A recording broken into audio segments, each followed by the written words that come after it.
Hello बच्चों, स्वागत है आपका हमारे यूट्यूब चैनल ओम लर्निंग क्लासेस में। तो जैसा कि हम लोग पढ़ रहे हैं यूपी बोर्ड क्लास 11 अकाउंट्स का चैप्टर 3, जो कि है लेन देनों का अभिलेखन भाग 1, जिसमें कि सिलेबस के अकॉर्डिंग हम लोग को पढ़ने टोटल 6 टॉपिक।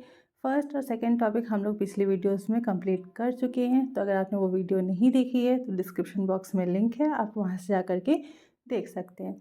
बढ़ते हैं अपने तीसरे टॉपिक की ओर, जो कि है नाम व जमा का प्रयोग। यानी कि इसमें हम लोग समझेंगे कि डेबिट एवं क्रेडिट का यूज़ कैसे किया जाता है, उसके क्या नियम है। तो चलिए बिना देर के वीडियो को शुरू करते हैं और सबसे पहले समझते हैं कि नाम व जमा डेबिट क्रेडिट कहते किसे हैं। तो देखिए, जो डेबिट शब्द है हमारा, ये एक इंग्लिश शब्द है, ठीक है। तो इसको जो हिंदी में हम लोग बोलते हैं वो है विकलन या फिर नाम। यानी कि डेबिट पक्ष को, डेबिट साइड को हिंदी में क्या बोलते हैं? विकलन पक्ष या फिर नाम पक्ष बोलते हैं, ठीक है। ये इसका हिंदी नाम है। इसका मतलब क्या होता है? तो इसका मतलब होता है किसी भी खाते के बाएं पक्ष में लेखा करना। किसी भी खाते का बाएं पक्ष से मतलब होता है, जैसे मान लीजिए कि व्यवसाय में जो भी लेन देन होते हैं, जैसे मान लीजिए राम का खाता है, ठीक है। राम का खाता, अकाउंट का ये शॉर्ट फॉर्म है, ठीक है। ये राम का खाता है। खाता जो होता है मेनली उसका फॉर्मेट कुछ इस तरीके का होता है, ठीक। जैसे कि ये आपका यहाँ से यहाँ एक पक्ष हो गया, यहाँ से यहाँ एक पक्ष हो गया, इसमें हम लोग अमाउंट लिखते हैं, ठीक। और ये हो गया आपका डेबिट साइड और ये हो गया क्रेडिट साइड। तो ये है बायां पक्ष, ठीक है। ये बायां पक्ष और ये है दायां पक्ष है। तो ये राम का खाता हो गया। राम का खाता अगर आप बीच में से डिवाइड करें तो इस साइड 2 कॉलम और इस साइड 2 कॉलम हो गया। तो जो बाएं पक्ष का 2 कॉलम है ये हो गया हमारा डेबिट पक्ष, ठीक है। बायां पक्ष क्या हो गया? डेबिट पक्ष हो गया। ये एक नॉर्मल से अकाउंट का हम आपको फॉर्मेट दिखाएं हैं। इसमें कॉलम जो है वो अपनी सिचुएशन के साथ साथ कम या ज़्यादा हो सकते हैं, लेकिन कम से कम 2 कॉलम तो होते ही हैं एक पक्ष में, ठीक। फिर है चिन्ह। चिन्ह की बात करें तो डेबिट शब्द के लिए हम लोग यूज़ करते हैं DR डॉट। मतलब इसका एक तरीके से डेबिट शब्द का शॉर्ट फॉर्म क्या है? DR dot. जैसे हमने यहाँ पे लिखा ना डेबिट, DR डॉट, तो सेम वही कि इसका डेबिट शब्द के लिए जो चिन्ह होता है वो होता है DR डॉट। और इसको अगर हम लोग को मैथमेटिकल चिन्ह के हिसाब से दिखाना, मैथमेटिकल सिंबल यूज़ करना है, तो डेबिट के लिए माइनस का यूज़ किया जाता है, ठीक है। उसके बाद है कि ये जो डेबिट शब्द है, ठीक है, तो ये इंग्लिश का डेबिट शब्द है, ये लैटिन भाषा के डेबिटम शब्द से बना है। और डेबिटम शब्द का मतलब होता है उनसे दे, यानी कि ड्यू फॉर दैट। उनसे दे का मतलब क्या होगा? कि वो हमें देंगे। उनसे दे यानी कि वो हमें देंगे। तो कोई भी व्यक्ति एक तरीके से अगर हमारा ऋणी है, हमारा देनदार है, तो वो क्या होगा? डेबिट होगा, ठीक है। सिंपल सा मतलब कि डेबिट शब्द जो है वो डेबिटर शब्द से बना है, जिसका मतलब क्या होता है? उनसे दे, यानी कि ड्यू फॉर दैट। तो यहाँ पे हम लोग को मेनली जो डेबिट शब्द है वो एक तरीके से हम लोग सिंबल के रूप में यहाँ पर यूज़ करते हैं। इसका कोई विशेष अर्थ जानने की ज़रूरत नहीं है। ये एक, हमें इसका यूज़ कैसे करना है ये हमें समझने की ज़रूरत है। तो थोड़ा सा इसके बारे में इंफॉर्मेशन ये सारी थी। सेम यही इंफॉर्मेशन हमारे क्रेडिट के लिए है। तो क्रेडिट शब्द भी जो है ये हमारा एक इंग्लिश शब्द है, जिसको हिंदी में हम लोग समाकलन बोलते हैं या फिर जमा बोलते हैं, ठीक है। और इसका जो अर्थ होता है वो होता है खाते के दाएं तरफ लेखा करना। तो खाता का दायां तरफ, जैसे कि हमारा ये बायां पक्ष था डेबिट, तो वही खाता है, ये राम का मान लीजिए खाता है, अकाउंट है, इसका जो दायां पक्ष है ये क्या हो गया? क्रेडिट हो गया। इसके लिए हम लोग चिन्ह प्रयोग करते हैं CR डॉट क्रेडिट शब्द के लिए, और मैथमेटिकल सिंबल जो है वो होता है इसका प्लस का। और क्रेडिट शब्द की जो उत्पत्ति हुई है वो क्रेडर शब्द से हुई। किस शब्द से? क्रेडर शब्द से हुई है। और इसका अर्थ होता है उनको दे, यानी कि ड्यू टू दैट। यानी कि हमें क्या करना है? हमें सामने वाले पर्सन को पैसा देना है, पेमेंट करना है, ठीक है। तो जब भी हमारे ऊपर कोई दायित्व रहता है, यानी कि हमें बाद में पेमेंट करना है या फिर अभी पेमेंट करना है, तो वहाँ पे क्रेडिट का यूज़ किया जाएगा, ठीक है। ये था हमारा डेबिट क्रेडिट से संबंधित कुछ छोटे मोटे इन्फॉर्मेशन। यहाँ पे कुछ नोट्स हैं जिससे हम लोग देख लेते हैं। जैसे कि किसी भी खाते को डेबिट या क्रेडिट कुछ निश्चित नियमों के आधार पर किया जाता है, जिसके लिए वर्तमान में निम्न 2 पद्धतियाँ प्रचलित हैं, ठीक है। कोई भी अकाउंट है तो उससे 2 ही चीज़ आप कर सकते हैं। जब हम लोग अकाउंट्स पढ़ते हैं तो 2 ही चीज़ हो सकती है, या तो उस अकाउंट को आप डेबिट करेंगे या तो उस अकाउंट को आप क्रेडिट करेंगे। अब डेबिट आप कब करेंगे और क्रेडिट कब करेंगे, ये जानने के लिए 2 पद्धतियाँ हम लोग यूज़ करते हैं। जिसमें कि पहला है परंपरागत या अंग्रेजी पद्धति, जो कि हमारी द्विप्रविष्टि प्रणाली पर आधारित है, और दूसरा है आधुनिक यानी कि अमेरिकन पद्धति, जिसमें से कि दोनों पद्धतियाँ लगभग लगभग सेम है, कोई खास अंतर नहीं है। लेकिन हम लोग को मेनली अभी 11th क्लास में क्या पढ़ना है, परंपरागत या फिर अंग्रेजी पद्धति, जो कि हमारी द्विप्रविष्टि प्रणाली पर आधारित है। तो आइए हम लोग समझते हैं कि परंपरागत या अंग्रेजी पद्धति क्या है और इसके अंतर्गत डेबिट और क्रेडिट के नियम क्या होते हैं। तो देखिए, जो हमारा डेबिट और क्रेडिट का नियम है, इसे अच्छे से समझने के लिए सबसे पहले क्या किया गया है, जो हमारी अंग्रेजी पद्धति है उसके अंतर्गत हमारे जो खाते हैं यानी कि जो अकाउंट्स हैं उन्हें कुछ भागों में डिवाइड किया गया है, ताकि हम कौन से खाते को डेबिट करना है, कौन से खाते को क्रेडिट करना है, ये आसानी से समझ सकें। तो सबसे पहले हम लोग समझते हैं कि खाते कितने प्रकार के होते हैं, कौन कौन से होते हैं, उनको डिटेल में पहले जान लेते हैं, फिर उनके आधार पर उनके नियमों को समझेंगे। तो जैसा कि आप देख सकते हैं कि जो हमारे खाते हैं वो मेनली 2 प्रकार के होते हैं। ठीक, कौन सा खाता, पहला है व्यक्तिगत खाता यानी कि पर्सनल अकाउंट, और दूसरा है अव्यक्तिगत खाता यानी कि इम्पर्सनल अकाउंट। ठीक है, तो व्यक्तिगत खाता, जैसा कि आप नाम से ही समझ रहे हैं कि ये कुछ व्यक्तियों से संबंधित होगा। तो जो भी हम पर्सन्स होते हैं उनसे रिलेटेड जो भी अकाउंट होता है वो कौन सा अकाउंट होता है, व्यक्तिगत खाता। इस व्यक्तिगत खाते को कुछ 4 चीज़ें जो है इस व्यक्तिगत खाते में इंक्लूड की गई हैं, मतलब कि 4 तरह के व्यक्ति जो हैं वो इस व्यक्तिगत खाते के अंतर्गत आते हैं। वो कौन कौन से, सबसे पहला तो है हमारा प्राकृतिक व्यक्तियों के खाते। तो प्राकृतिक व्यक्तियों के खाते यानी कि जैसे कि हम और आप हो गए, यानी कि राम श्याम, मोहन सोहन, कोई भी मतलब कि एक तरीके से वुमेन हो, मतलब स्त्रीलिंग और पुल्लिंग। ठीक है, दोनों जो चीज़ें हैं जो कि भगवान ने जिन इंसानों को जो बनाया, जितने भी इंसान हैं वो हमारे किस खाते के अंतर्गत आते हैं, प्राकृतिक व्यक्तियों के खाते के अंतर्गत आते हैं। जैसे कि हम यहाँ पे एग्जाम्पल आपको मेंशन कर देते हैं। जैसे पहला हमारा है प्राकृतिक व्यक्तियों के खाते। हरी पेन ठंडी बढ़ गई है, पेन को भी ठंडी लग रही है। तो पहला है प्राकृतिक व्यक्तियों के खाते, इसके अंतर्गत कौन कौन आएगा, व्यक्ति विशेष। ठीक है, व्यक्ति विशेष का नाम आएगा, जैसे कि राम श्याम आदि। ठीक, ये हो गया प्राकृतिक व्यक्तियों के खाते। ठीक, दूसरा क्या है, दूसरा है कृत्रिम या वैधानिक व्यक्तियों के खाते, यानी कि आर्टिफिशियल और लीगल पर्सन्स अकाउंट। आर्टिफिशियल और लीगल पर्सन्स का मतलब क्या होता है कि वो व्यक्ति जो कि विधान द्वारा यानी कि कानून द्वारा बनाए गए हैं, या फिर हाँ मेनली कानून द्वारा बनाए गए। तो कानून द्वारा किसे व्यक्ति माना जाता है, तो जैसे कोई भी कंपनी हो गई, ठीक है, कोई भी कंपनी हो गई तो कंपनी को एक आर्टिफिशियल पर्सन समझा जाता है। कोई भी बैंक हो गया, कोई भी केंद्र हो गया, समूह हो गया कोई, ठीक है, तो ये सारी चीज़ें जो हैं ये आर्टिफिशियल पर्सन्स के अंतर्गत आती हैं। ठीक है, जैसे कि कोई आपका विद्यालय हो गया, विद्यालय हो गया, आपका किसी कंपनी का खाता हो गया, कोई भी बैंक का नाम हो गया, जैसे कोई केंद्र, जैसे मान लीजिए शिशु संस्कार केंद्र है, तो ये सारी जो है केंद्र वो सारे आपके किसके अंतर्गत आएंगे, कृत्रिम या वैधानिक व्यक्तियों के खातों के अंतर्गत आएंगे। तीसरा जो है वो बोला है समूह का प्रतिनिधित्व करने वाले खाते। ठीक है, समूह का, कोई जो समूह विशेष रहेगा उसका जो प्रतिनिधित्व करेंगे वो सारे खाते। जैसे कि क्या क्या इसमें आएगा, तो सबसे पहले आपके आते हैं इसमें देनदार। देनदार कौन, जो कि हमें पैसा पेमेंट करेंगे। फिर आते हैं लेनदार। अब इसमें क्या है कि इसमें हम लोग एक एक व्यक्तियों का नाम नहीं ना लिख सकते, क्योंकि व्यापार में क्या होता है कई लोगों ने उधार लिया होता है और हमने बहुत सारे लोगों से भी उधार लिया होता है, तो सबका एक अलग अलग नाम लिख करके हम लोग करेंगे, लिखा करेंगे तो बहुत दिक्कत हो जाएगी। तो इसलिए देनदार का मतलब क्या होता है, जो जो हमें पैसा देंगे वो हमारे देनदार होगा, तो ये एक समूह का प्रतिनिधित्व कर रहे हैं।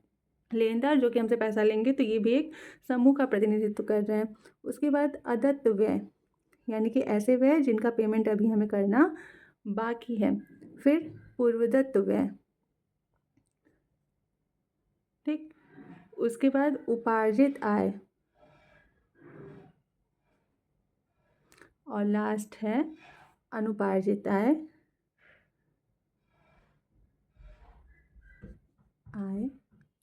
आदि। ठीक है। तो ये सारे खाते जो हैं ये किसका प्रतिनिधित्व करते हैं, किसी समूह विशेष का। और लास्ट है व्यापार के स्वामी का खाता। तो व्यापार के स्वामी के खाते से संबंधित दो ही खाते मेनली होते हैं, क्या, एक तो होता है पूंजी खाता, जब स्वामी पूंजी लगाता है, ठीक, और दूसरा होता है आहरण खाता। ये कब यूज़ होता है, जब स्वामी अपने व्यापार से अपने पर्सनल यूज़ के लिए पैसा या फिर सामान निकालता है, ठीक है। तो ये चार चीज़ें, चार प्रकार के व्यक्तियों के खाते जो हैं ये हमारे किसके अंतर्गत आते हैं, व्यक्तिगत खाते के अंतर्गत, जिसमें मेन जो जो एग्जाम्पल आते हैं उन सभी को हमने आपको यहाँ पे बता दिया। तो इनमें से, इन चारों में से कोई भी खाता अगर आपके सामने आए और आपसे पूछा जाए कि ये कौन सा खाता है, तो आप सिंपल सा क्या बताएंगे कि ये हमारा है व्यक्तिगत खाता यानी कि पर्सनल अकाउंट, ठीक। फिर है दूसरा खाता जो है वो है हमारा अव्यक्तिगत खाता यानी कि इम्पर्सनल अकाउंट, जो कि व्यक्तियों से या फिर इंसानों से या फिर किसी भी प्रकार के जीव से रिलेटेड नहीं है। इसमें अव्यक्तिगत खाते को समझने के लिए इसको और दो पार्ट्स में बांटा गया है, जिसमें कि पहला है वास्तविक खाता यानी कि रियल अकाउंट, और दूसरा है अवास्तविक यानी कि नाम मात्र खाता, जिसे हम लोग कहते हैं नॉमिनल अकाउंट। तो सबसे पहले हम लोग समझते हैं वास्तविक खाते यानी कि रियल अकाउंट को। तो वास्तविक खाता यानी कि रियल अकाउंट जो है वो सिंपल सा हमारा जो भी व्यवसाय का माल होता है, व्यवसाय का माल किसे कहते हैं, जिस भी वस्तु का व्यवसायी व्यापार कर रहा है वो उसके लिए माल होती है। जैसे अगर कपड़ा बेचता है तो कपड़ा क्या है, उसका माल है। अगर बर्तन बेचता है तो बर्तन उसका माल है, ठीक है। माल कह लीजिए या फिर वस्तु कह लीजिए। और दूसरी कौन सी चीज़, माल या वस्तु तथा संपत्ति।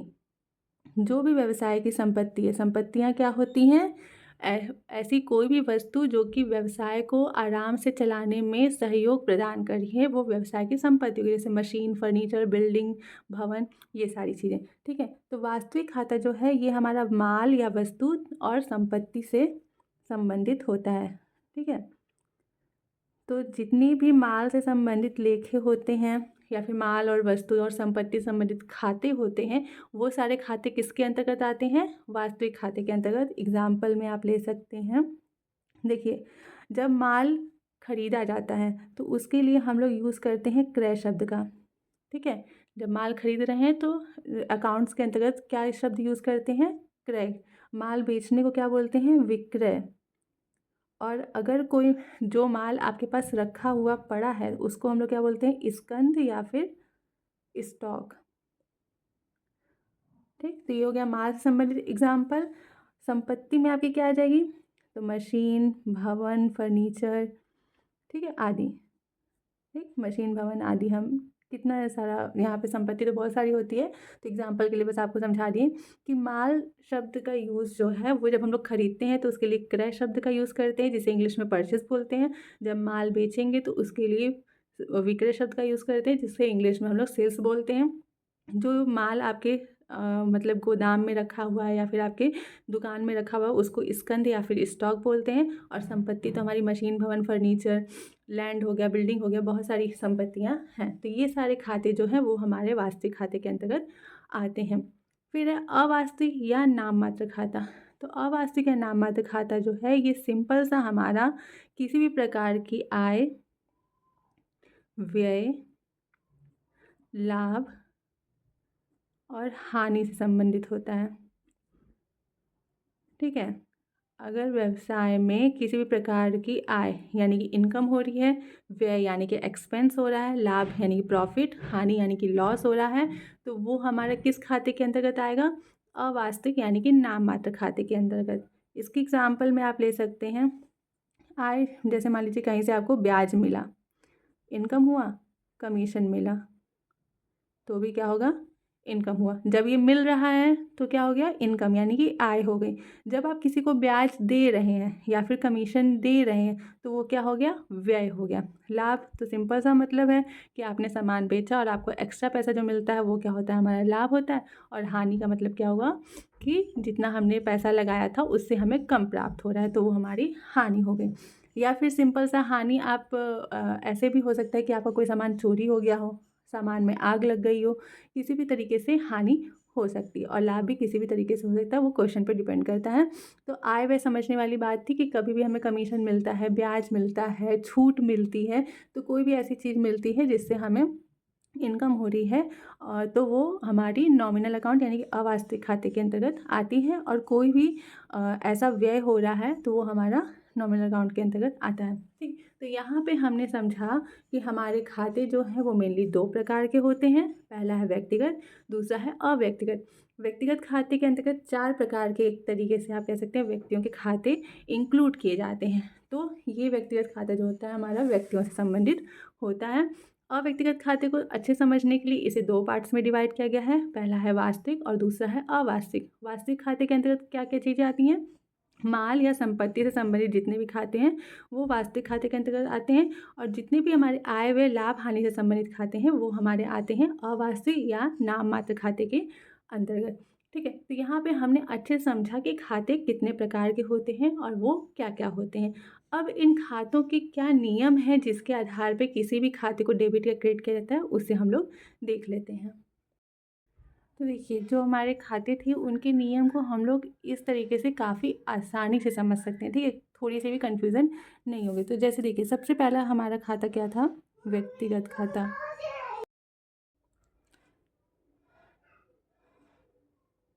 व्यक्तिगत खाता, ठीक है।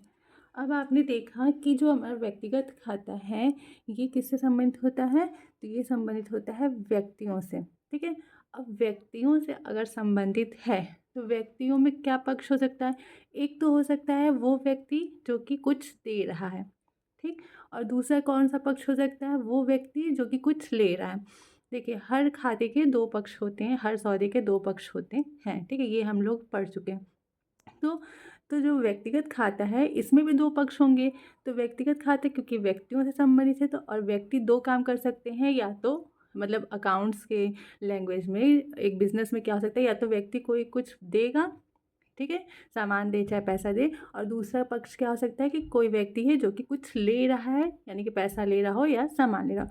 तो एक हो गया पाने वाला व्यक्ति, ठीक है, जिसे कि चाहे पैसा मिल रहा हो या फिर जो है सामान मिल रहा हो, तो पाने वाला पक्ष हो गया एक, या फिर व्यक्ति आप कह लीजिए। दूसरा पक्ष क्या हो गया? देने वाला, ठीक, देने वाला पक्ष या फिर देने वाला व्यक्ति आप कह सकते हैं। ठीक है, तो ये दो पक्ष होते हैं हमारे व्यक्तिगत खाते के। तो इस पक्ष में जो भी व्यक्ति पाएगा, जो भी पक्ष जो है वो पैसा या फिर कुछ भी पा रहा है, तो उसको हम लोग क्या करते हैं? डेबिट। क्या करते हैं? डेबिट। ठीक है, और कोई भी व्यक्ति जो है कुछ दे रहा है, चाहे पैसा दे रहा है, चाहे सामान दे रहा है, कुछ भी दे रहा है, तो वो क्या कहलाता है? उसको हम लोग कैसे दिखाते हैं? उसको हम लोग क्रेडिट करके दिखाएंगे। ठीक, उसके बाद है दूसरा खाता था हमारा, वैसे तो था अव्यक्तिगत खाता। अव्यक्तिगत खाता हमारा दो पार्ट्स में डिवाइड था, पहला था वास्तविक और दूसरा था अवास्तविक। तो यहाँ पे दूसरा खाता हो गया वास्तविक खाता। ठीक है, अब वास्तविक खाता जो था वो हमारा संबंधित था किसी भी वस्तु या संपत्ति से। ठीक है, वस्तु यानी कि माल या फिर संपत्ति से ये खाता संबंधित था। तो कोई भी वस्तु है या फिर कोई भी संपत्ति है व्यवसाय की, तो इसमें क्या हो सकता है? इसमें भी दो चीज़ें हो सकती हैं, या तो कोई वस्तु या संपत्ति व्यवसाय में खरीदी जाएगी, यानी कि व्यवसाय के अंदर आएगी। तो अंदर कैसे आ रही है? खरीद करके आ रही है। या तो कोई भी वस्तु या संपत्ति को व्यवसाय से बाहर भेजा जाएगा बेच करके। ठीक है, या तो कोई भी वस्तु या संपत्ति खरीदी जाएगी, या तो कोई भी वस्तु या संपत्ति जो है उसको बेचा जाएगा। ठीक है, तो दो पक्ष हो गए, कोई भी वस्तु या संपत्ति आने पर, ठीक है, आने पर, और दूसरा पक्ष हो गया जाने पर। जाने पर मतलब व्यवसाय से बाहर जाने पर। आने पर का मतलब हो गया कि कोई भी वस्तु है या फिर संपत्ति है वो व्यवसाय में आ रही है, और जाने पर का मतलब हो गया कि वो व्यवसाय से बाहर जा रही है। ठीक है, ये दो पक्ष हो गए। तो अगर आ रही है तो इसको भी हम लोग करते हैं डेबिट। ठीक है, कोई भी वस्तु या संपत्ति अगर व्यवसाय में आ रही है तो उसे हम लोग करेंगे डेबिट, और अगर कोई भी वस्तु या संपत्ति व्यवसाय से बाहर जा रही है तो इसे हम लोग करेंगे क्रेडिट। ठीक, उसके बाद तीसरा था, लास्ट था नाम मात्र या फिर अवास्तविक खाता आप कह सकते हैं। ठीक है। ये किससे संबंधित था? तो ये किसी भी प्रकार के आय, व्यय, लाभ और हानि, इन 4 चीज़ों से संबंधित हमारा कौन सा खाता होता है? नाम मात्र खाता। तो इसमें इसको अगर हम लोग 2 पक्ष इसके देखें तो क्या हो सकता है? एक तो हो सकता है कि हमें पहले व्यय लिख लेते हैं कि हम लोग खर्चा कर रहे हैं, व्यय हो रहा है या फिर हानि हो रही है, किसी भी प्रकार की व्यय और हानि हो रही है, या फिर किसी भी प्रकार की इनकम यानी कि आय और लाभ यानी कि प्रॉफिट हो रहा है। तो अगर कोई भी व्यय या हानि हो रही है तो व्यय और हानि को नाम मात्र खाते के अंतर्गत डेबिट करके दिखाते हैं, और कोई भी प्रकार की आय यानी कि इनकम और लाभ हो रही है तो इसे क्रेडिट करके दिखाते हैं। ठीक। तो देखिए, सिंपल सा नियम था। आपको समझना क्या है कि जो खाता है, हर प्रत्येक खाते के 2 पक्ष हैं, उन दोनों पक्षों में से एक को डेबिट करना है, एक को क्रेडिट करना है। तो जैसे व्यक्तिगत खाता है, ये व्यक्तियों से संबंधित है, तो कोई भी व्यक्ति या तो कुछ पाएगा या तो कुछ देगा। तो अगर पा रहा है तो उसको डेबिट करेंगे, दे रहा है तो क्रेडिट करेंगे। वास्तविक खाता हमारा व्यवसाय की जो संपत्ति और माल से संबंधित होता है। तो संपत्ति या माल जो है वो या तो व्यवसाय में आएंगी या बाहर जाएंगी। तो अगर आएंगी तो डेबिट होंगी, जाएंगी तो क्रेडिट होंगी। लास्ट है नाम मात्र खाता। नाम मात्र खाता हमारे आय, व्यय, लाभ, हानि से संबंधित होता है। तो जो भी व्यय और हानि होते हैं यानी खर्चे और हानि होंगी तो उसे डेबिट करेंगे, और अगर किसी भी प्रकार का आय और लाभ हो रहा है तो उसको हम लोग क्रेडिट करेंगे। अब इसको और अच्छे से क्लियर करने के लिए हम लोग कुछ एग्जांपल्स देख लेते हैं। तो देखिए, यहाँ पे हमने एक छोटा सा एग्जांपल लिया है जिसमें कि बोला गया है, एक क्वेश्चन एक तरीके से, कि निम्नलिखित व्यवहारों में प्रभावित खातों को पहचानिए तथा उन्हें डेबिट एवं क्रेडिट कीजिए। मतलब कि ये जो सौदे हुए हैं, ये जो भी व्यवहार लेन देन हुए हैं हमारे व्यवसाय के अंतर्गत, उनमें से हमें पहचानना है कि इनमें कौन कौन सा खाता प्रभावित हो रहा है, और फिर बताना है कि किस खाते को हम डेबिट करेंगे और किस खाते को क्रेडिट करेंगे। ये हम एग्जाम्पल जो लिए हैं ये हम अपने मन से लिए हैं, और आपको थोड़ा सा क्लियरिफाई करने के लिए कि जो हमारा ये नियम है वो लागू कैसे होता है। तो क्योंकि कोई भी सौदा होता है व्यापार का, तो उसके हर सौदे से 2 खाते प्रभावित होते हैं, मतलब 2 पक्ष प्रभावित होते हैं, और हर एक पक्ष के पास जो है वो 2 खाते प्रभावित होते हैं। तो यहाँ पे हमें उन खातों को पहचानना है और उन्हें डेबिट एवं क्रेडिट करना है। तो आइए एक एक करके हम लोग इनको समझते हैं। सबसे पहला है कि नकद से व्यापार आरंभ किया। ठीक है, हम लोग किसकी बुक में एंट्री कर रहे हैं?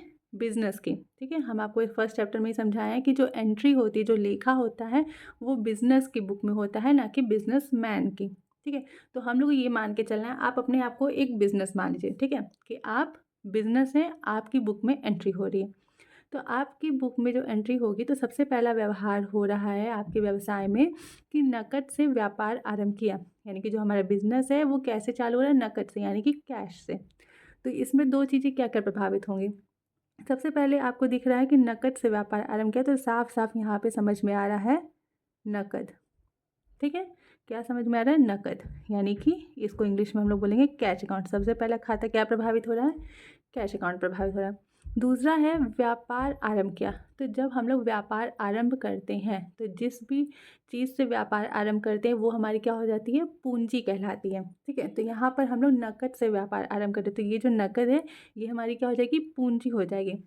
तो ये व्यापार आरंभ कर रहा है, यानी कि उसने पूंजी लगाई है व्यापार में। तो पूंजी यानी कि दूसरा खाता कौन सा प्रभावित होगा? वो होगा कैपिटल अकाउंट। ठीक। तो नकद से व्यापार आरंभ किया, इसमें 2 खाते प्रभावित होंगे, कौन सा? पहला कैश अकाउंट और दूसरा कैपिटल अकाउंट। अब इसमें हम लोग किसे डेबिट करेंगे और किसे क्रेडिट करेंगे? तो क्योंकि नकद है, ये कैश है। कैश क्या होती है? किसी भी व्यवसाय की संपत्ति होती है। ठीक है, कैश किसी भी व्यवसाय की संपत्ति होती है। तो जब आपके बिजनेस में ये जो कैश है वो लग रहा है, यानी कि बिजनेस में कैश आ रहा है, एक तरीके से क्या हो रहा है? कैश आ रहा है। तो सबसे पहले तो आपको ये देखना है कि कैश अकाउंट है, ये है संपत्ति। संपत्ति किससे रिलेटेड होता है? कौन से खाते से? तो वास्तविक खाते से रिलेटेड होता है। हम यहाँ पे लिख देते हैं माल या संपत्ति। ठीक है, तो संपत्ति जो है वो किस खाते से रिलेटेड होगा? तो वास्तविक खाते से। वास्तविक खाते का क्या नियम है कि कोई भी संपत्ति आ रही है तो उसे क्या करेंगे? डेबिट करेंगे। तो उस हिसाब से यहाँ पे कैश जो है वो बिजनेस में आ रहा है। ठीक है, कैश क्या हो रहा है? वो बिजनेस में आ रहा है, तो कैश को हम लोग क्या करेंगे? डेबिट करेंगे। ठीक। दूसरा खाता है कैपिटल अकाउंट। कैपिटल अकाउंट हम आपको बता चुके हैं कि जो पूंजी खाता है ये हमारा कौन सा खाता होता है, व्यक्तिगत खाता, क्योंकि ये किसी व्यक्ति का प्रतिनिधित्व कर रहा है, ठीक है, यानी कि व्यवसाय के स्वामी का प्रतिनिधित्व कर रहा है, तो ये व्यक्ति से संबंधित होता है, ठीक है, ये व्यक्ति समझ होता है। तो ये व्यवसाय के स्वामी का प्रतिनिधित्व कर रहा है, तो व्यवसाय का स्वामी क्या कर रहा है, पैसा लगा रहा है, ठीक है, पैसा जो है व्यवसाय का स्वामी व्यवसाय में पैसा दे रहा है, तो वो एक तरीके से क्या हो गया, देने वाला हो गया, क्योंकि व्यवसाय में जब हम लोग लेखा करते हैं तो वहाँ पे व्यवसाय के स्वामी का नाम यूज़ नहीं करते हैं, इस वजह से वो पैसा लगा रहा है, तो हम लोग व्यवसाय के स्वामी के नाम की जगह पे क्या यूज़ करेंगे, पूंजी खाता, यानी कि कैपिटल अकाउंट। अब क्योंकि व्यवसाय का स्वामी क्या कर रहा है, व्यवसाय में दे रहा है, ठीक है, पैसा दे रहा है, तो ये कैपिटल अकाउंट किससे संबंधित है, व्यक्तिगत खाते से। व्यक्तिगत खाते में देने वाले पक्ष को क्या करते हैं, क्रेडिट करते हैं, तो इस वजह से यहाँ पे कैपिटल अकाउंट को क्रेडिट करेंगे, ठीक। तो पहले सौदा जो है हमारा, नकद से व्यापार आरंभ किया में दो खाते प्रभावित हो रहे हैं, एक है नकद और दूसरा व्यापार आरंभ करना यानी कि पूंजी लगाना, तो दो खाते, एक कैश अकाउंट प्रभावित होगा, कैपिटल अकाउंट। कैश अकाउंट हमारा संबंधित है वास्तविक खाते से। वास्तविक खाते का नियम है कि कोई भी वस्तु व्यवसाय में आ रही है तो उसे डेबिट करेंगे, और कैपिटल अकाउंट संबंधित हमारा व्यक्तिगत खाते से। व्यक्तिगत खाते का नियम है कि देने वाले पक्ष को क्या करते हैं, क्रेडिट करते हैं, इसलिए कैपिटल अकाउंट को क्रेडिट करेंगे, ठीक है। आपको ये ध्यान रखना है, किसी भी सौदे में कोई भी दो खाते प्रभावित हो सकते हैं, जरूरी नहीं है कि हर एक सौदे में व्यक्तिगत खाता ही प्रभावित हो या फिर वास्तविक खाता ही प्रभावित हो, किसी भी एक सौदे में दो भिन्न भिन्न खाते क्या होंगे, प्रभावित हो सकते हैं, ठीक। दूसरा हमारा है मशीन खरीदा। तो मशीन खरीदा में क्या दो खाते प्रभावित होंगे, सबसे पहले कि आप मशीन खरीद रहे हैं यानी कि संपत्ति खरीद रहे हैं, तो मशीन, सबसे पहला खाता जो प्रभावित होगा वो होगा मशीनरी अकाउंट, ठीक, मशीनरी अकाउंट, ये हो गया पहला खाता। यहाँ पे लिखा है खरीदा। अब आप मशीन अगर खरीद रहे हैं तो पैसा भी तो आपने दिया होगा, ये कुछ चीज़ें हमें सोचनी पड़ेंगी, ठीक है। यहाँ पे सामने तो साफ साफ नजर आ रहा है कि मशीन खरीदा, तो मशीनरी अकाउंट तो सामने हम लोग को दिख रहा है कि ये तो प्रभावित होगा ही, क्योंकि ये एक तरीके से मशीन क्या होती है, व्यवसाय की संपत्ति होती है। लेकिन जब आप मशीन खरीदे तो आपने पैसा दिया होगा, पैसा दिया होगा तो नकद प्रभावित होगा, नकद यानी कि कैश अकाउंट प्रभावित होगा, ठीक है। तो ये दोनों खाते यहाँ पे प्रभावित होंगे, आपने मशीन खरीदा उसके बदले में आपने कैश दिया, तो ये दो खाते हमारे प्रभावित होंगे। और आप यहाँ पे देख सकते हैं कि मशीन और कैश ये दोनों ही व्यवसाय की संपत्ति होती है, ठीक है, ये दोनों ही व्यवसाय की संपत्ति है, और संपत्ति खाता संबंधित होता है हमारे वास्तविक खाते से। वास्तविक खाते में बोला है कि अगर कोई चीज़ व्यवसाय, कोई संपत्ति व्यवसाय में आएगी तो वो क्या होगी, डेबिट। अब जब आप मशीन खरीद रहे हैं तो मशीन आपके व्यवसाय में आ रही है, तो जब मशीन आ रही है तो मशीन क्या होगी, डेबिट होगी, ठीक है। अब क्योंकि आप पैसा दे रहे हैं तो कैश जो है वो आपके व्यवसाय से क्या हो रहा है, बाहर जा रहा है, तो कैश जा रहा है तो कैश क्या होगा, क्रेडिट होगा, ठीक। तो देखिए जैसा कि इस सौदे में क्या हुआ है, इस सौदे में एक ही खाता प्रभावित हुआ है, एक ही खाते के दोनों पक्ष प्रभावित हुए, तो वो सौदे पे डिपेंड करेगा कि दो भिन्न भिन्न खाते प्रभावित होंगे या फिर एक ही खाता प्रभावित होगा, ठीक है। तो उसमें हम लोग कंफ्यूज नहीं होना है। तीसरा है रमेश को उधार माल बेचा, ठीक है, आप रमेश को क्या कर रहे हैं, माल बेच रहे हैं, वो भी उधार। तो जब हम लोग किसी व्यक्ति को उधार माल बेचते हैं तो जब हम लोग नोट करते हैं तो उसका नाम जरूर मेंशन करते हैं कि हमने किसे उधार माल बेचा है, तो यहाँ पे रमेश का नाम जो है वो इम्पॉर्टेंट हो जाता है हमारे लिए, ताकि हम रमेश के नाम की एंट्री कर सकें। तो सबसे पहला खाता यहाँ पे प्रभावित होगा रमेश का, ठीक है, रमेश का खाता। जब भी व्यक्ति के नाम के लिए हम लोग अकाउंट शब्द यूज़ करते हैं तो यहाँ पे एक एपस्ट्रॉफी एस लगा करके तब हम लोग यहाँ पे अकाउंट लिखेंगे, या फिर सिर्फ आप रमेश लिखेंगे, तब अकाउंट शब्द यूज़ नहीं करेंगे, ठीक है। तो व्यक्ति के नाम के आगे अगर हमें अकाउंट लिखना है तो यहाँ पे एपस्ट्रॉफी एस लगाना होता है, ठीक।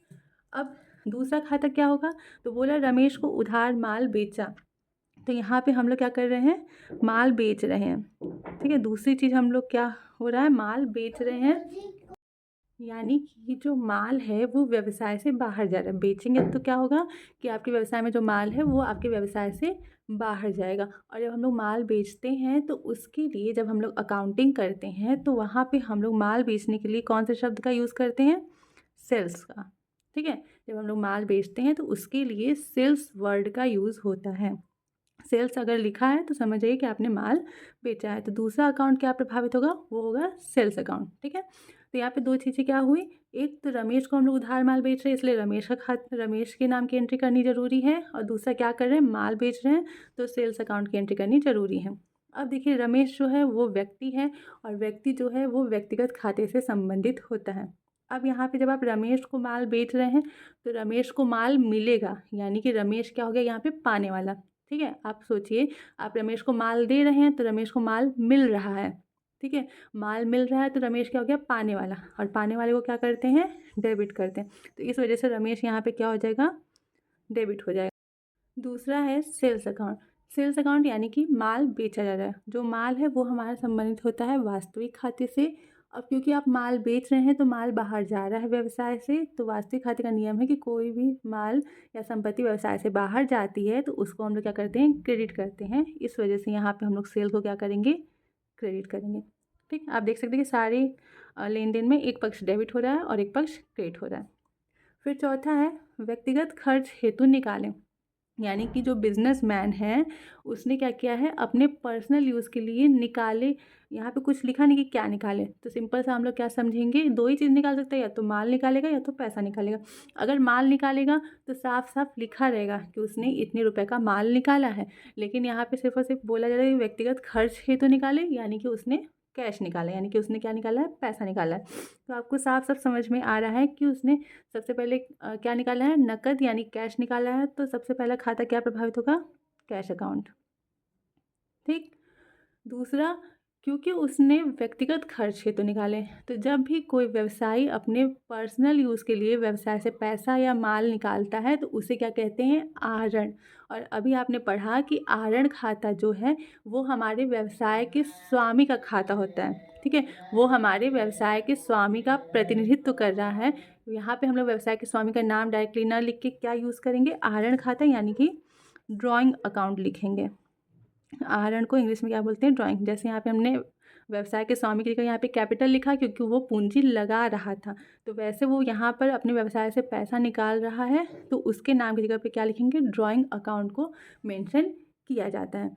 तो यहाँ पे ये दो खाते प्रभावित हो रहे हैं, जिसमें से कि यहाँ पे कैश अकाउंट जो है वो हमारा संबंधित है वास्तविक खाते से। ठीक, वास्तविक खाते से। अब यहाँ पे कैश अकाउंट क्या बोल रहा है कि व्यक्तिगत खर्च हेतु निकालें, यानी कि कैश जो है वो आपके व्यवसाय से बाहर जा रहा है। ठीक है, व्यवसायी एक अलग पर्सन है, व्यवसाय एक अलग पर्सन, एक तरीके से व्यवसाय में जो पैसा है वो कौन ले रहा है, व्यवसायी ले रहा है। तो व्यवसाय से पैसा क्या हो रहा है, बाहर जा रहा है। तो कैश जो है वो आपके व्यवसाय से बाहर जा रहा है, बाहर जाने पे कैश को क्या करेंगे, क्रेडिट करेंगे।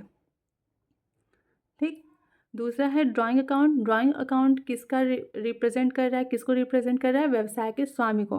तो ये पैसा कौन ले रहा है, व्यवसाय का स्वामी ले रहा है। तो व्यवसाय का स्वामी व्यक्तिगत खाते के अंतर्गत आता है। व्यक्तिगत खाते का नियम है कि पाने वाले पक्ष को क्या करते हैं, डेबिट करते हैं। तो ये पैसा व्यवसाय का स्वामी ले रहा है, यानी कि व्यवसाय के स्वामी को पैसा मिल रहा है। तो कोई चीज़ उसको मिल रहा है यानी कि वो पाने वाला हो गया, तो पाने वाले को क्या करते हैं, डेबिट करते हैं। ठीक है, ये व्यवसाय के स्वामी को जो है वो रिप्रेजेंट कर रहा है। ठीक, फिर पांचवा है वेतन दिया। तो वेतन दिया में क्या है कि यहाँ पे वेतन जो है वो जब दिया जा रहा है, तो वेतन जब अब हम लोग किसी को देते हैं, यानी कि सैलरी किसी को दे रहे हैं, तो सैलरी देना एक बिज़नेस के लिए क्या हो गया, खर्चा हो गया। ठीक है, जब बिज़नेस में से सैलरी किसी को दी जाती है तो वो बिज़नेस के लिए क्या हो गया, एक तरीके से खर्चा हो गया। तो सबसे पहले तो वेतन दिया जा रहा है, तो वेतन के लिए हम लोग यहाँ पे सैलरी अकाउंट को रिप्रेजेंट करेंगे। वेतन संबंधित खाता पहला कौन सा हो गया, सैलरी अकाउंट। हम लोग यहाँ पे पहला खाता जो प्रभावित हो रहा है उसे दिखाएंगे। अब क्योंकि वेतन कैसे देंगे, आप कैश में ही ना देंगे, तो कैश में देंगे तो दूसरा खाता क्या प्रभावित होगा, कैश अकाउंट। ठीक, ये दो खाते यहाँ पे प्रभावित होंगे। अब सैलरी जो है वो जब हम लोग दे रहे हैं तो हमारे लिए क्या हो गया, एक्सपेंस यानी कि खर्चा, यानी कि व्यय हो गया। और कोई भी व्यय किससे संबंधित होता है, नाम मात्र खाते से। नाम मात्र खाते में बोला गया है कि किसी भी प्रकार के व्यय को हम लोग क्या करेंगे, डेबिट करेंगे। इस वजह से यहाँ पे सैलरी जो है वो डेबिट की जाएगी। दूसरा है कैश अकाउंट। कैश अकाउंट हमारा किससे संबंधित है, वास्तविक खाते से। अब क्योंकि आप सैलरी दे रहे हैं तो पैसा आपके पास से जा रहा है। ठीक है, पैसा व्यवसाय के पास से जा रहा है, तो कोई भी संपत्ति अगर व्यवसाय के बाहर जाएगी तो उसको क्या करते हैं, क्रेडिट करते हैं। तो इसलिए कैश को यहाँ पे क्रेडिट करके दिखाएंगे। ओके। फिर है नकद चोरी हुआ, यानी कि व्यवसाय में से कुछ पैसा चोरी हो गया है। तो अगर चोरी हुआ है तो उसके लिए हम लोग सबसे पहले कौन सा अकाउंट लिखेंगे, थेफ्ट।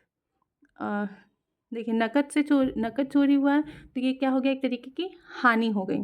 अगर आपका पैसा चोरी होगा तो आपको लॉस हो गया ना, तो इसके लिए हम लोग वर्ड यूज़ करते हैं लॉस बाई थेफ्ट।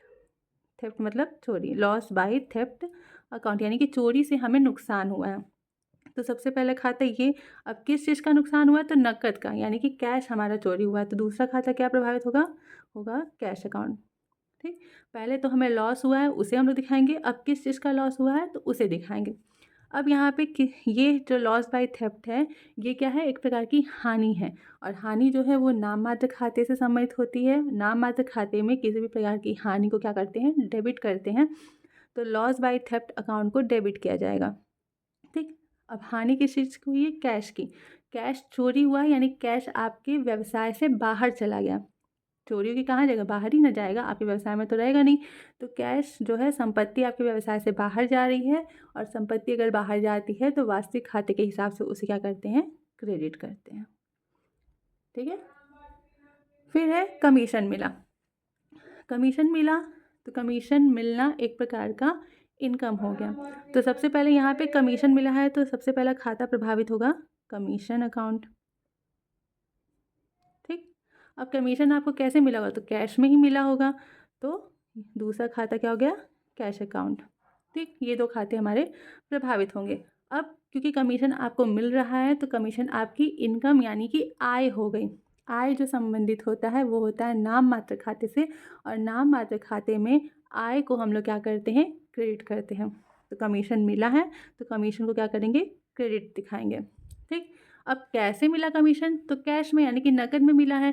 तो नकद हमें मिल रहा है, यानी कि कैश जो है वो हमारे व्यवसाय में आ रहा है। तो आने वाली संपत्ति को क्या करते हैं, वास्तविक खाते के अंतर्गत डेबिट करते हैं। ठीक है, तो यहाँ पे कैश जो है वो हमारा डेबिट हो जाएगा।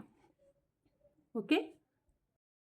फिर है सुरेश से नकद प्राप्त हुआ। ठीक, यहाँ पे सबसे पहले तो हमें क्या हो रहा है, नकद प्राप्त हो रहा है। ठीक है, तो हमारा कैश अकाउंट प्रभावित होगा, ये हमें सामने से पता चल रहा है। ठीक है, तो यहाँ पे पहला अकाउंट क्या हो गया, कैश अकाउंट। ठीक, दूसरा क्या प्रभावित होगा, तो सुरेश से मिल रहा है, यानी कि सुरेश हमें पैसा दे रहा है। तो हमारे लिए ये भी मायने रखता है, व्यवसाय में ये मेंशन करना जरूरी होगा ना कि हमें पैसा कौन दे रहा है। तो इसलिए यहाँ पे सुरेश को भी हम लोग लिखेंगे। तो पहला अकाउंट हो गया कैश अकाउंट और दूसरा हो गया सुरेश का अकाउंट। ठीक, ये दोनों खाते जो है वो इस व्यवहार से प्रभावित होंगे। अब क्योंकि जो नकद प्राप्त हुआ है उसके लिए कैश अकाउंट प्रभावित हुआ है, तो कैश क्या है, हमारी संपत्ति है। और वास्तविक खाते में जो संपत्ति है अगर व्यवसाय में आ रही है तो उसको डेबिट करते। तो यहाँ पे हमें कैश प्राप्त हुआ है, यानी कैश हमारे व्यवसाय में आ रहा है, इस वजह से कैश अकाउंट को क्या करेंगे, डेबिट करेंगे। और सुरेश देने वाला है, सुरेश एक व्यक्ति है, और व्यक्ति जो है वो व्यक्तिगत खाते संबंधित होते हैं। तो देने वाले पक्ष को यानी कि देने वाले व्यक्ति को हम लोग क्या करते हैं, क्रेडिट करते हैं। इस वजह से इस लेन देन में जो सुरेश है वो क्या किया जाएगा, क्रेडिट किया जाएगा। ओके। लास्ट है बैंक में जमा किए। बैंक में क्या ही जमा होता है, पैसा जमा करेंगे आप। यहाँ पे बैंक में जमा किए का मतलब क्या हुआ कि बैंक में जो है वो नकद जमा किया गया है। तो सबसे पहले तो यहाँ पे बैंक सामने दिख रहा है कि बैंक खाता प्रभावित होगा क्योंकि बैंक में पैसा गया है। तो हो गया बैंक अकाउंट, क्या जमा किए हैं, कैश जमा किए हैं। तो दूसरा खाता क्या प्रभावित होगा, कैश अकाउंट। ठीक, अब देखिए जो बैंक है ये हमारा किसके अंतर्गत आता है, ये हमारा आता है व्यक्तिगत खाते के अंतर्गत। ठीक है, अभी आपने पीछे पढ़ा ना कि जो बैंक है जो ये क्या है, एक तरीके से आर्टिफिशियल पर्सन यानी कृत्रिम व्यक्ति इसको माना जाएगा, और कृत्रिम व्यक्ति व्यक्तिगत खाते के अंतर्गत आते हैं। तो बैंक में आप पैसा जमा कर रहे हैं तो बैंक इस हिसाब से क्या हो गया, बैंक पाने वाला हो गया। ठीक है, यानी कि बैंक को पैसा मिल रहा है तो बैंक क्या हो गया, पाने वाला पक्ष हो गया। पाने वाले पक्ष को क्या करते हैं, डेबिट करते हैं। इस वजह से यहाँ पे बैंक अकाउंट क्या होगा, डेबिट किया जाएगा। और आप बैंक में पैसा जमा कर रहे हैं तो कैश जो है वो आपके व्यवसाय से बाहर जा रहा है, तो जब व्यवसाय से संपत्ति बाहर जाती है तो वास्तविक खाते के अंतर्गत उसे क्या करते हैं, क्रेडिट करते हैं। ठीक है, तो देखिए ये हमारा छोटा सा हमने एक एग्जाम्पल दिया था सिर्फ ये समझने के लिए कि कोई भी लेन देन हो रहा है तो उसमें हम लोग ये कैसे पहचानेंगे कि कौन कौन सा खाता प्रभावित होगा, और ये पहचानने के बाद कि कौन से खाते प्रभावित होंगे हमें ये जानना ज़रूरी है कि कौन से खाते को हम डेबिट करेंगे और कौन से खाते को क्रेडिट करेंगे और किस नियम के अंतर्गत। तो वो नियम हमने सबसे पहले समझा कि डेबिट क्रेडिट क्या होता है, फिर समझा कि खाते क्या होते हैं, मतलब कौन कौन से खाते होते हैं और उन खातों के जो नियम हैं उनके आधार पे किसी भी खाते को डेबिट और क्रेडिट कैसे किया जाता है। तो वो सब हमने यहाँ पर देखा, और इस एग्जाम्पल को देखने के बाद, इस क्वेश्चन को थोड़ा सा समझने के बाद आई होप कि आप लोग का जो इस नियम को लेकर के कोई भी डाउट अगर है तो वो क्लियर हो गया होगा। ठीक है, तो ये हमारे 3 खाते हैं। इन तीनों खाते के अगर हम लोग ये नियम याद कर ले तो हमें आगे जो अभी हम लोग आगे जर्नल एंट्री पढ़ेंगे, आगे और भी बहुत सारी चीज़ें हम लोग को पढ़नी है, तो उसमें कहीं पे भी कोई भी दिक्कत नहीं होगा। ठीक है, तो आज की वीडियो में फ़िलहाल इतना ही। मिलते हैं नेक्स्ट वीडियो में अपने अगले टॉपिक के साथ।